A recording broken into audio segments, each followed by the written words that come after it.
The west coast of Ireland, south of Galway Bay, where the sea meets the cliffs of Moher, and where, for more years now than anyone can remember, tough little boats like these, the Galway hookers, have sailed the seas between the mainland and the Aran Islands. Today, it's a sea shared, as it was so often long ago, with a bigger sailing ship.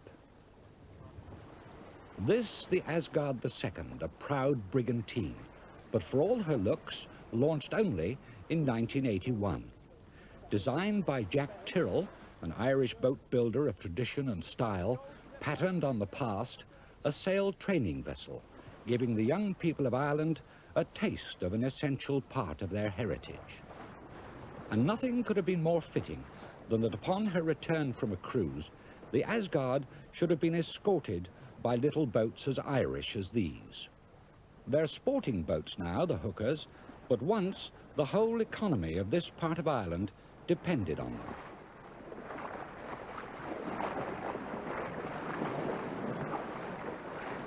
They were working boats with working tar-blacked hulls, and they carried cargoes of limestone, seaweed and peat. They came across remembered waters to sustain a local land, the lovely land around the city of Galway, celebrating, as Asgard sailed in, the 500th anniversary of the granting of its charter. I was allured by Galway, someone wrote centuries ago, and who could blame him? For Asgard, though, it's an anniversary port to welcome aboard a new crew of trainees.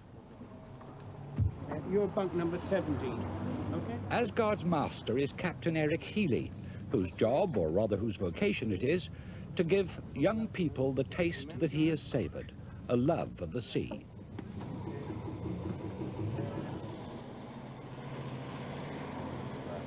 His mate, Barry Martin, and beguiling though the Irish accents may be, there'll be an edge to them before the voyage ends. Okay, lads, will you step aboard? Michael, you're in berth 2, and Paul, isn't it? Pádraig strap, sorry. Pádraig, you're in berth 13. Would you come this way, please? Make your way down through the deck house and go right forward in the ship. You'll find your berths, okay?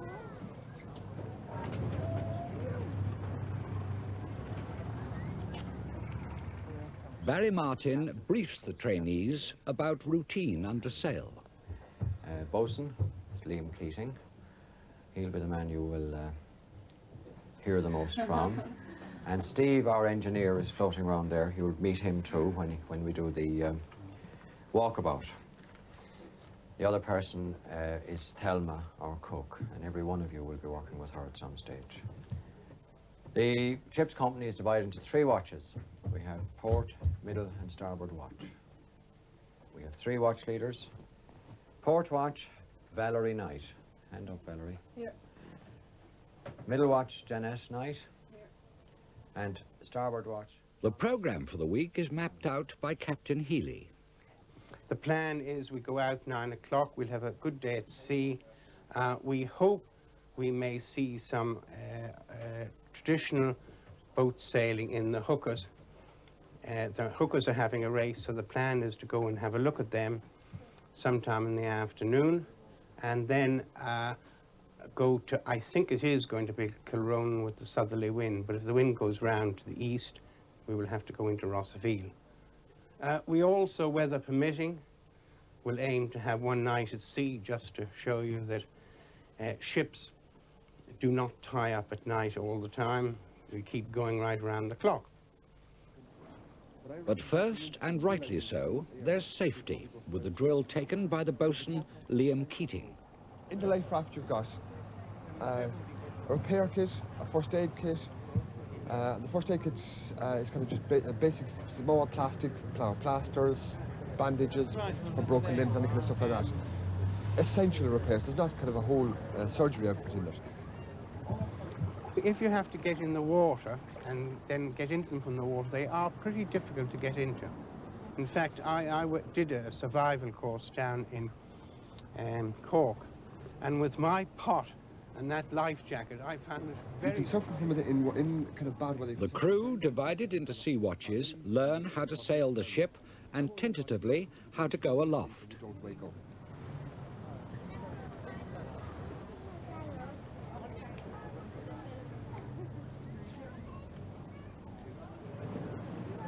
Right, put your right hand on the box. That's it. And up. That's it. Now keep coming up to the very top of the rattling. That's it. Don't hold on to the timber. That's it.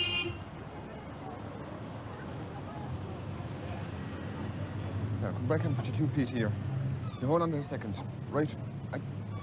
Don't overstep. That's twice I've told you. Right, this foot down first. Down, down. 2 feet down together now. Keep coming. That's it.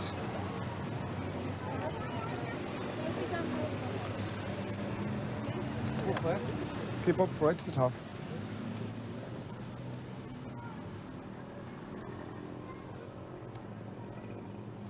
You go up one side of the foremast and down the other, and the deck below looks farther than it is. But however far, it's far enough, and a safety harness out on the yardarms is more a sign of prudence than of fear.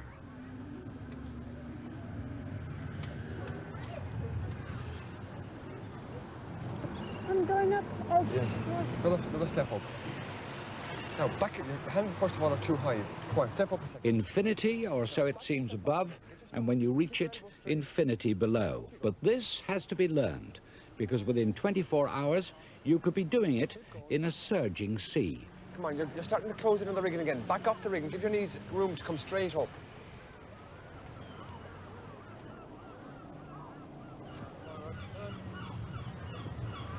Now, keep you coming right down and put your 2 feet between the two things, between the 2 bottle screws. And it's the exact opposite way you came up. Everything's, the steps are, no, 2 feet between the 2 bottle screws. Now, you're leaning, going down with your right foot all the time. But if you lean out, you'll see the steps. Your right foot.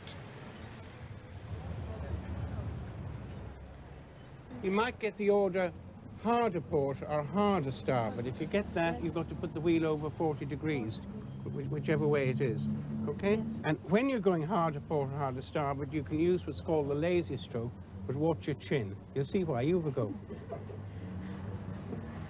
Okay, no, just wait till you get the order. Okay? All right, harder port. hard port. Watch your chin. See what I mean?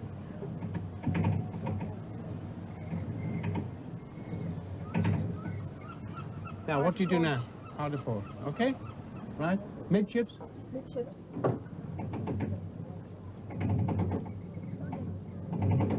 Midships. Okay. All happy about that? Will you check the up and down as well?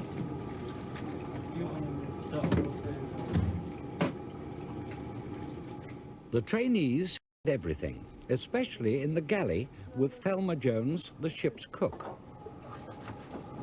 Take that bit out of them, put that into there to make sure all the seeds are gone.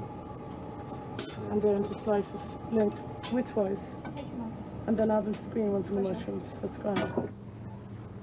Up on deck, there's polishing, as the Asgard immaculately prepares for sea.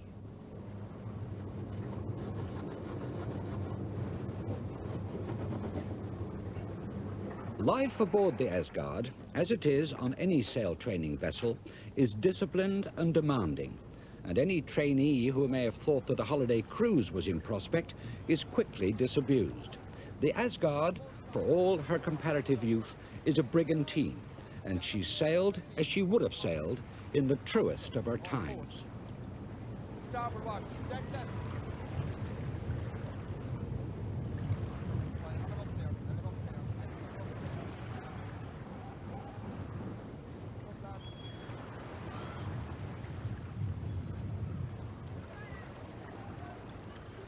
Clear of the harbour, the trainees, whether they feel ready or not, are the Asgard's crew. And young as they are, they embrace the aids that their forebears didn't have with a certain ease. The area forecast for the next 24 hours. Viking northward steer, variable, mainly southwesterly 3 or less, extensive fog. South Utsira, Fortis, Cromarties, 4th, time, Dogger, Fisher, German Bight, variable 3 or less, fair. But the trainees are never allowed to forget that the sea is old and unpredictable, and the weather is fickle, especially off the Irish coast. Now rising, and that's the shipping forecast. Captain Healy knows it well and is never far away. Unfortunately, we can't take a direct line to Slane Head as we would like to do. When he's not sailing, Barry O'Donovan is a chemical engineer in Dublin, but he's a qualified yachtmaster too. Jeanette Knight from Tipperary spends her watch learning navigation. You're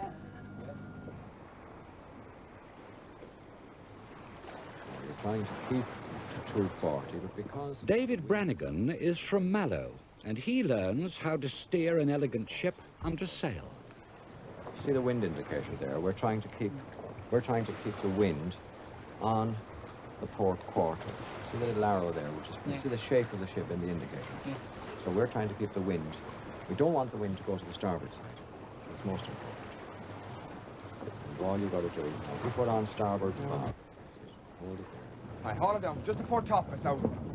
Right, make her up with that. Somebody go move forward, put your foot on the rope, bring it down close to the deck. Right, Pauline, go put your foot on that rope. A little bit further forward from the pin. Keep the cleat clear. Go forward a bit, that's it. Right, Jeanette, make it up. Let her go. The boatswain's voice is gentle, with the lilt of the Irish in it. But there will be times when there's steel as well. And whether kindly or harsh, it's a voice above all others to be listened to and marked. Right, now, sheet in the headsails. Right, make up the jib there where it is. Right, bring the foot topmast in a bit more. Bring the foot topmast in a bit more. Okay. Right, make her up with that. Stepping on course. Right, do the foot topmast first. Now, don't have two people pulling on the pin, you're just cutting it in half. One tail, everybody else in front. I'm getting on the Yeah. We open all these going low. Yeah. No, go out first. Go out first.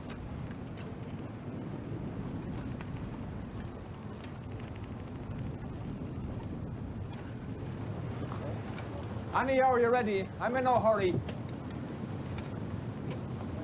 Double up on that one. Stepping on top of... Where's everybody disappeared? You're too close to that rigging. Back yourself off it. Straighten your elbows out. Get your ass out. Right, as soon as you let go of the red one and pull it out of the rig, start moving in. Hold that sail up off your feet. Let go of the red gas, start working your way in. What is that long walking pimple doing? Put your hand in front of that sail, hold it up. Right.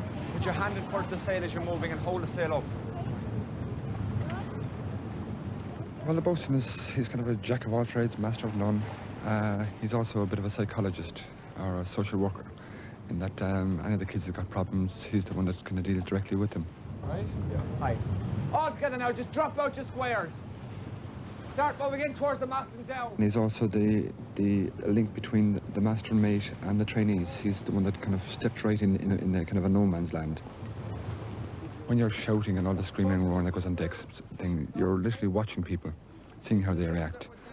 And in their reaction, you're learning how to deal with them. Normally for the first 2-3 days of a cruise, you're laying down pretty hard on them. You're working them hard. It's purely so that when it comes to bad weather, they know what to do. At night time especially, they know where their pins are. Sail training basically it's got nothing to do with actually sailing. It's purely to get the kid to come out of himself. And if you can get him literally just to walk down the deck, see a rope lying on the deck, to pick it up and coil it, he's benefiting.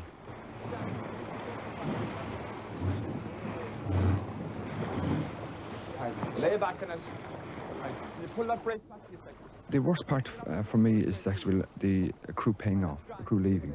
In that I've just got to know 20 people, I've just made friends with them. And after their fortnight on board, they leave. Take a step forward. Come forward with the rope so you can check the knot. Right, ready to come up? Come up!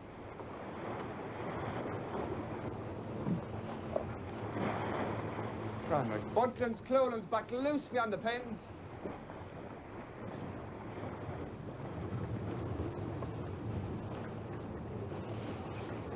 Right, ready on the butlins, clolins? Ease away, butlins, clolins, haul in the sheets. Right, ease, hold that sheet, Jeanette. Come on, let's haul that sheet.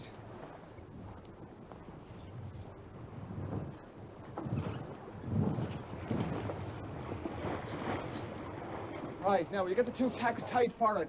You'll make up the sheets. The ropes and the rigging are a maze, and the words that define them equally unfamiliar. But the young people aboard Asgard walk in their youth in the footsteps of tradition. It's with them always, and they find it not at all oppressive. One of them wrote, after one of Asgard's stormy voyages, "I honestly believe that not a single person on board wouldn't have made the passage again."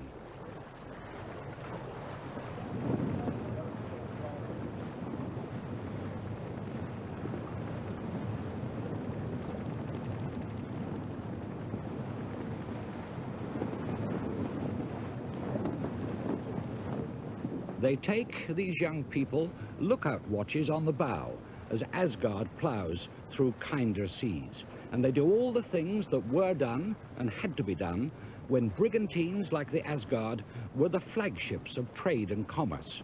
And there is among them a sense of privilege that they've won the right to dip into the past.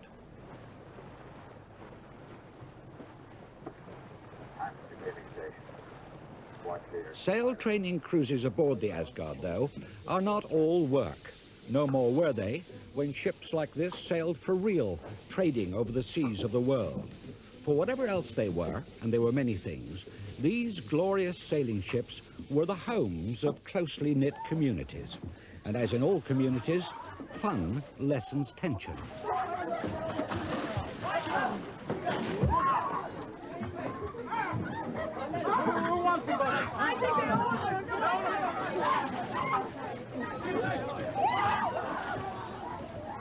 Hey, everyone, look!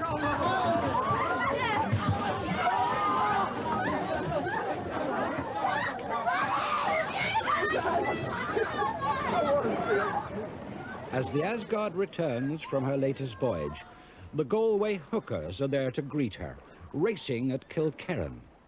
Two classes of sailing boats, the same as they ever were, but their roles upon the sea much changed.